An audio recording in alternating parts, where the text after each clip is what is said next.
आज हम पढ़ेंगे एनसीईआरटी क्लास 10 साइंस का chapter carbon and its compound. सबसे पहले बात करते हैं कार्बन की। कार्बन को डिनोट करते हैं सी से, जो कि एक एटम है। अब इसका एटॉमिक वेट होता है 12।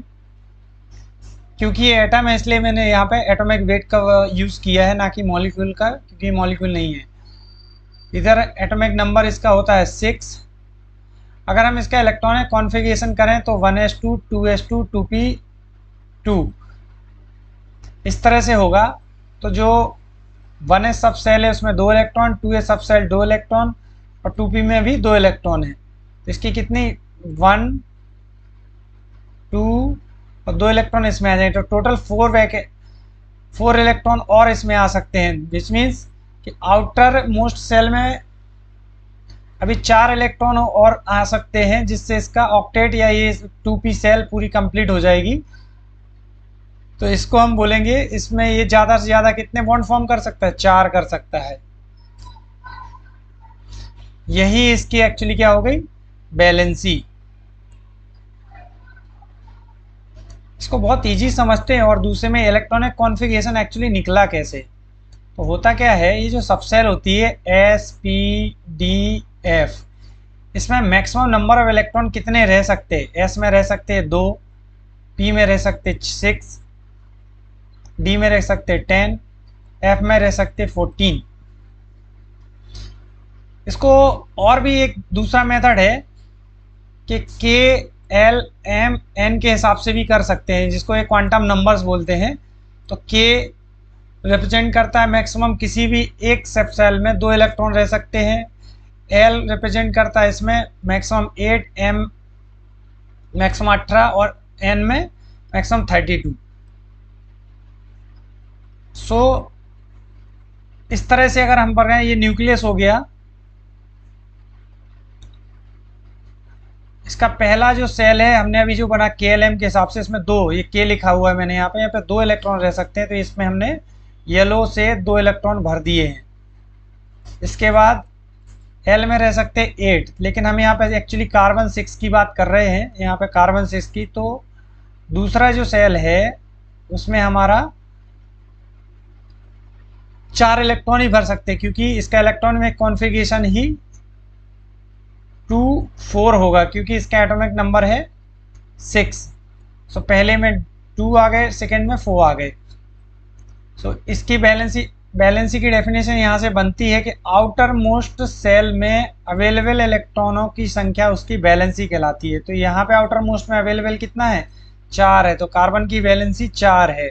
और यहाँ से हमने पता लगाया कि ये कितने बॉन्ड फॉर्म कर सकता है। तो ये मैक्सिमम 4 बॉन्ड फॉर्म कर सकता है, क्योंकि P में यहाँ इस रूल के हिसाब से P में मैक्सिमम 6 इलेक्ट्रॉन रह सकते हैं। तो हमारी ये जो वैकेंसी है 1 2 3 4, 4 इलेक्ट्रॉन और चाहिए इसको P सब सेल कंप्लीट करने के लिए। इसके लिए ये 4 बॉन्ड फॉर्म करेगा। और यहाँ से हमने बैलेंसी जान ली। एक्चुअली ये जो है ये इसलिए समझना ज़रूरी है कि कोई भी हम मॉलिक्यूल के एटम के बाद मॉलिक्यूल बनाते हैं, मॉलिक्यूल के बाद कंपाउंड बनाते हैं, तो किस तरह से वो एक दूसरे से अटैच रहेंगे, उसके लिए ये कॉन्सेप्ट और ये कॉन्सेप्ट जानना बहुत ज़रूरी है। अब इसको थोड़ा सा इसको और इसको दोनों को समराइज कर देते हैं। तो समराइज में क्या होता है कि अगर ये 1 लिखा हमने, पहला अगर हमने सब सेल लिखा है तो उसमें S आएगा, दूसरा लिखा है तो S और P आएगा, तीसरा लिखा है तो SPD आएगा, चौथा लिखा है तो SPDF आएगा।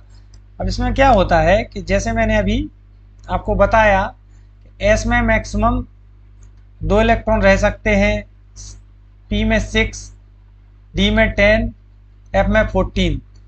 तो इसके बेस पे हम इसको समराइज करते हैं। जैसे KLMN, आज अभी हम इसमें क्या करते हैं, KLMN और SPDF को कोरिलेट करते हैं। तो हमने बताया कि S में मैक्सिमम 2 रह सकते हैं, तो इसको हम बात करें तो ये K बन गया, क्योंकि K में भी कितने रह सकते हैं? मैक्सिमम 2 रह सकते हैं, जो कि यहाँ पे हमने लिखे हुए हैं। इसके बाद L में है 8, तो L को क्या बोलेंगे? P में हमारे कितने? इसके 2 हो गए और मैक्सिमम इसमें 6 हो गए, P के 6, तो टोटल हो गए 8। तो ये L बन गया।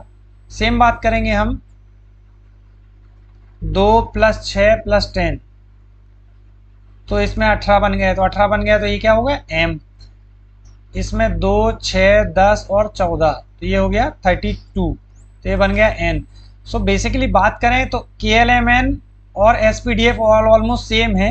इससे हमको सिर्फ बैलेंसी पता चलती है इजीली, और जो KLM से बैलेंसी, और इससे हमारा क्या होता है कि कितने वो बॉन्ड बनाएगा, कितने उसके पास बैकेंड ऑर्बिटल हैं, इससे वो पता चलता है। तो दोनों है ऑलमोस्ट सेम। और डिटेल में आपको जानना है तो उसके लिए आप बाउ पाउली और हुंड के कुछ रूल्स हैं जो इंटरनेट पे आप जाके पढ़ सकते हैं। क्योंकि हम यहाँ कार्बन पढ़ने वाले तो जस्ट बेसिक इन्फॉर्मेशन मॉलिक्यूल के स्ट्रक्चर को बनाने के लिए इलेक्ट्रॉनिक कॉन्फ़िगरेशन आना ही चाहिए। अब बात करते हैं कार्बन के कंपाउंड की, तो उसकी डेफिनेशन बेसिक सी है, जिस भी मॉलिक्यूल और कंपाउंड के अंदर कार्बन प्रेजेंट है वह कार्बन कंपाउंड कहलाएगा। बस बहुत सिंपल है इसमें। तो जिस भी मॉलिक्यूल या एटम में कार्बन प्रेजेंट है वह कार्बन कंपाउंड कहलाएगा। अब इसी चैप्टर में आगे एक थोड़ा सा दिया हुआ कोवेलेंट बॉन्ड, वो क्या होता है। कोवेलेंट बॉन्ड का मतलब होता है, इसकी डेफिनेशन है, the electronegativity difference between two atoms are very less और almost nil and they are attached by some kind of bond called covalent bond. यानी क्या होता है कि दो एटम हैं, दोनों एटम के बीच में जो बॉन्ड बना हुआ है, तो दोनों बॉन्ड बना हुआ है, लेकिन दोनों एटम्स का क्या इलेक्ट्रोनेगेटिविटी डिफरेंस बहुत कम होता है, और उनके बीच में जो बॉन्ड फॉर्म होता है उसको कोवेलेंट बॉन्ड बोलते हैं। क्या बोलते हैं हम उसको? Covalent bond. अब इसमें जानेंगे ये शब्द जो हमने यूज़ किया है, इलेक्ट्रोनेगेटिविटी क्या होती है। तो इलेक्ट्रोनेगेटिविटी एक्चुअली क्या होती है, an electronegativity is a measure of an atom's ability to attract said electron itself। यानी क्या होता है, एटम की एक एबिलिटी होती है दूसरे के इलेक्ट्रॉनों को जो शेयर कर रहा है दूसरा एटम एक दूसरे के साथ में, उसको अट्रैक्ट करने की जो एबिलिटी होती है वो इलेक्ट्रोनेगेटिविटी कहलाती है।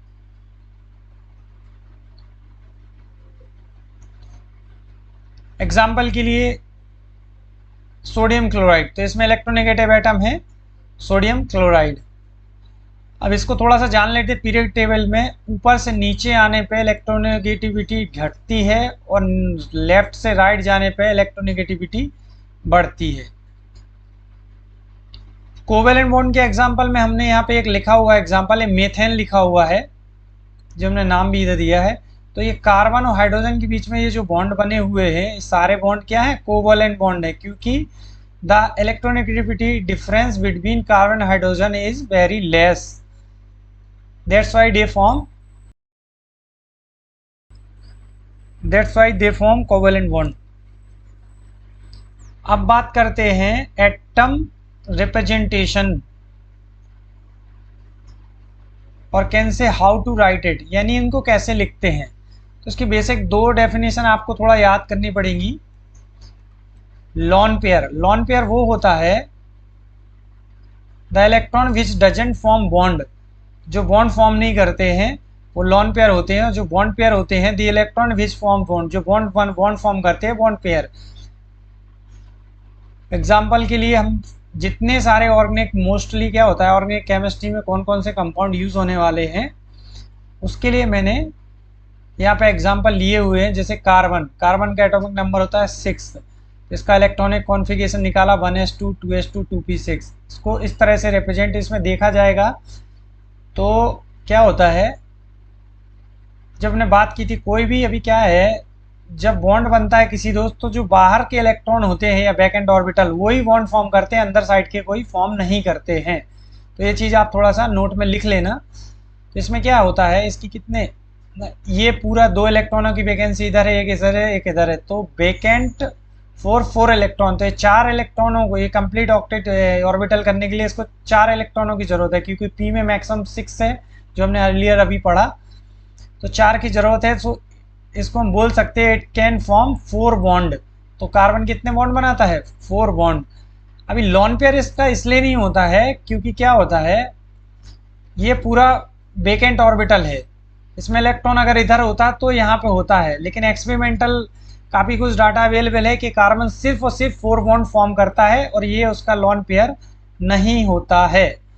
सो यहाँ पे मैंने लिख दिया है कार्बन कितने बॉन्ड फॉर्म कर सकता है, 4 बॉन्ड। क्यों? क्योंकि इस बाद यहाँ पे भी 2 इलेक्ट्रॉन आ सकते हैं, एक यहाँ आ सकता है, एक यहाँ आ सकता है, तो टोटल हो जाएंगे 4। तो ये क्या हो जाएगा, कंप्लीट। सो ये 4 बॉन्ड फॉर्म करता है। सिमिलर बात करते हैं अब नाइट्रोजन की। नाइट्रोजन का एटॉमिक नंबर होता है 7। इसका इलेक्ट्रॉनिक कॉन्फ़िगरेशन हमने इस तरह से किया है, आप देख सकते हैं, अभी मैंने पढ़ाया।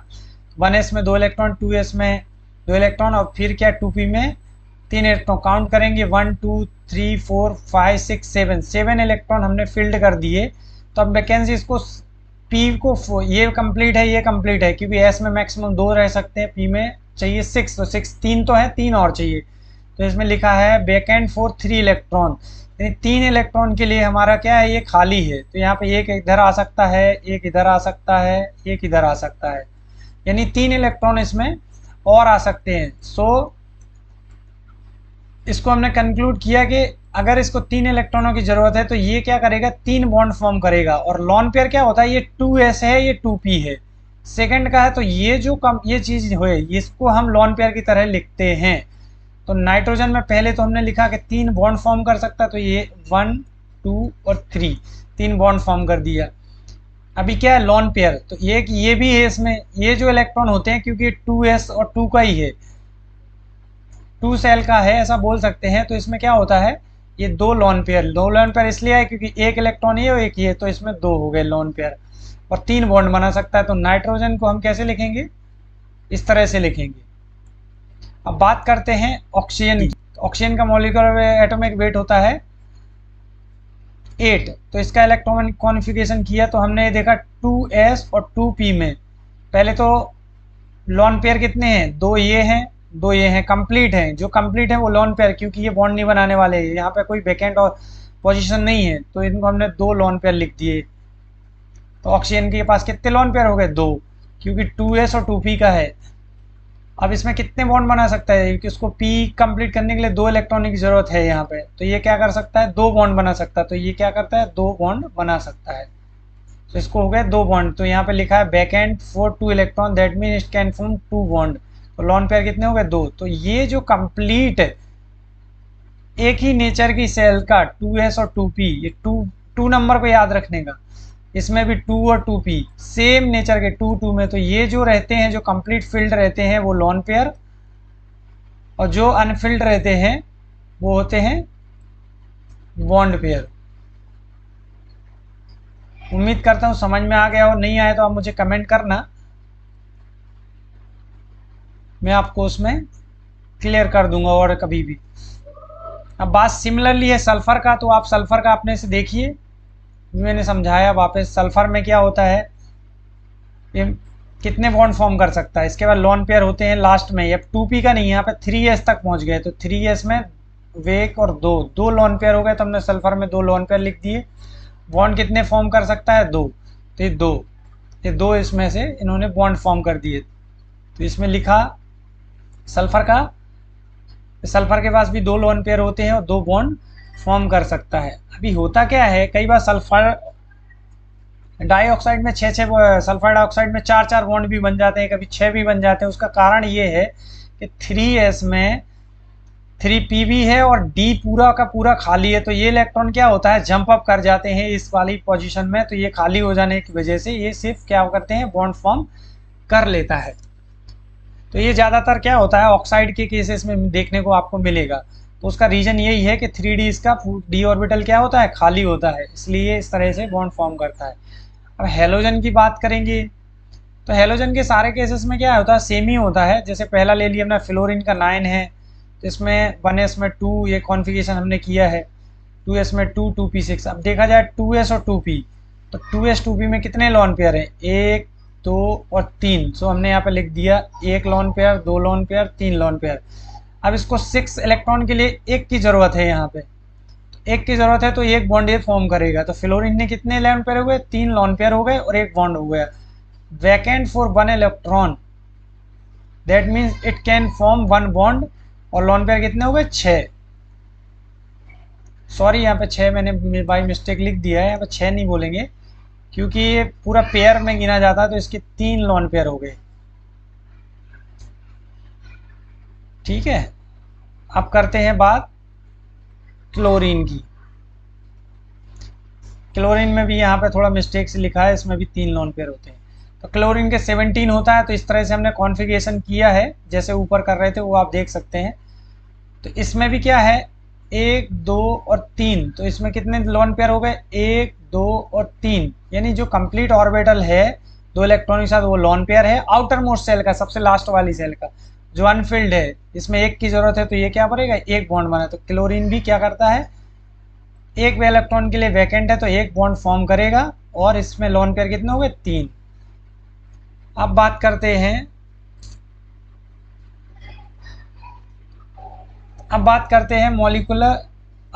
हैं मॉलिक्यूल फॉर्मेशन की। तो बी नोड हम जानते हैं, हम लोग पहले भी पढ़े हैं, एटम से मिलकर मॉलिक्यूल बनता है, मॉलिक्यूल से मिलकर कंपाउंड बनता है। यानी हाइड्रोजन एटम, ये मैंने एटम लिखा हुआ है, से हाइड्रोजन मॉलिक्यूल बन गया, और नाइट्रोजन का मॉलिक्यूल ऑक्सीजन का मॉलिक्यूल करके नाइट्रोजन ऑक्साइड का कंपाउंड बना दिया। ठीक है, अब थोड़ा सा क्या करते हैं, electronic dot structure. Dot actually ये जो लिखे रहते हैं इनको डॉट बोलते हैं, डॉट स्ट्रक्चर। इसको लुईस डॉट स्ट्रक्चर भी बोलते हैं। उसके बारे में समझ लेते हैं। तो पहले हमने एग्जांपल लिया हाइड्रोजन का। तो हाइड्रोजन का क्या इलेक्ट्रॉनिक कॉन्फ़िगरेशन किया, तो 1s है तो एक ही इलेक्ट्रॉन है, तो 2 हाइड्रोजन है तो 1 इलेक्ट्रॉन इसका और 1 इसका, तो 2 मिला के आपस में क्या कर लेंगे, बॉन्ड फॉर्म कर लेंगे, तो ये बन जाएगा H2। ठीक है, अब बात करते हैं ऑक्सीजन की। O2 मॉलिक्यूल कैसे बनेगा। तो और ऑक्सीजन का 1 एटम और ऑक्सीजन का 1 एटम, तो इसमें क्या होता है, 2 लोन पेयर हैं, तो हमने इसमें क्या करेंगे, ये पहले तो इसकी बात करते हैं, ये एक बॉन्ड बना सकता है, ये एक बॉन्ड बनाता, तो हमने एक ऑक्सीजन के साथ बॉन्ड बना दिया। सेम इधर का भी बॉन्ड बना सकता है, इधर का भी, तो उसको भी हमने इधर बना दिया, लिखा हुआ ऐसा है। अब इसमें लोन पेयर इसके 2 1 और 1 थे, इसके 1 और 1, इसका 1 और इसका 1, इसका 1, ये तो पूरा सेम। तो ये बन गया O2 मॉलिक्यूल का स्ट्रक्चर।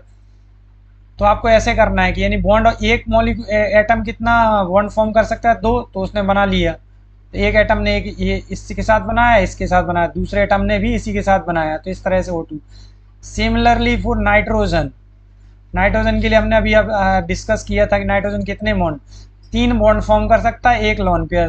तो क्या होगा, एक नाइट्रोजन ने एक नाइट्रोजन एटम ने दूसरे नाइट्रोजन एटम के साथ बॉन्ड, पहला बॉन्ड बना लिया, फिर दूसरा बॉन्ड भी बना लिया सेम, तीसरा बना लिया, और 2 लोन पेयर बच गए। तो ये नाइट्रोजन क्या बन गया, मॉलिक्यूल। यानी नाइट्रोजन का 1 एटम नाइट्रोजन के दूसरे एटम से मिलकर नाइट्रोजन का मॉलिक्यूल बना लिया। सिमिलरली फॉर नाइट्रोजन ऑक्साइड है, तब इसमें क्या है, ऑक्सीजन को 2 बॉन्ड बनाना है, तो ऑक्सीजन ने 1 बॉन्ड बना लिया, 2 बॉन्ड बना लिया, तो ऑक्सीजन तो कंप्लीट हो गया, बच गया किसका, नाइट्रोजन का 1 बॉन्ड बच गया। तो जहाँ बच गया तो उसको हमने क्या, प्लस से डोनेट कर दिया, क्योंकि ये चार्ज ही रहता है, ये बाद में समझेंगे, पर इतना समझ लो। सेम है यहाँ पे CO2 का। CO2 में कार्बन है, तो कार्बन में हमने अभी पढ़ा के 4 बॉन्ड फॉर्म कर सकता है, तो कार्बन के 4 बॉन्ड हो गए। ऑक्सीजन 2 फॉर्म कर सकता है, तो ऑक्सीजन के 2 हो गए। लेकिन O2 है तो एक O2 मतलब O2 मॉलिक्यूल कितने, 1 ऑक्सीजन 2 ऑक्सीजन के एटम से मिलके बना हुआ है। तो क्या हुआ, पहला ऑक्सीजन 2 बॉन्ड बना सकता है, तो 1 और 1 2 कार्बन के साथ, तो मैंने 2 बॉन्ड बना दिए ऑक्सीजन के कार्बन के साथ, तो ये 2 बॉन्ड बना दी इन दोनों कार्बन के साथ, तो ये बन गया, क्या हुआ, CO2 का इलेक्ट्रॉनिक डॉट स्ट्रक्चर। आज के वीडियो में इतना ही। पसंद आए तो सब्सक्राइब करो। कोई भी आपको अगर कुछ क्वेश्चन उठता है तो आप मुझे कमेंट कर सकते हैं, लेकिन इस वीडियो को बार बार थोड़ा सा ध्यान से देखेंगे ना तो ही समझ में आएगा, और ये हमें आगे काम में आने वाला है। आगे पढ़ेंगे हम इसका आईपिक नोमेनक्लेचर, बेसिक प्रॉपर्टी, और थोड़ा बहुत फंक्शनल ग्रुप है ये चैप्टर में, फिर है थोड़ा रिएक्शंस भी हैं, तो इसको हम धीरे से नेक्स्ट लेक्चर में पढ़ेंगे। Thank you.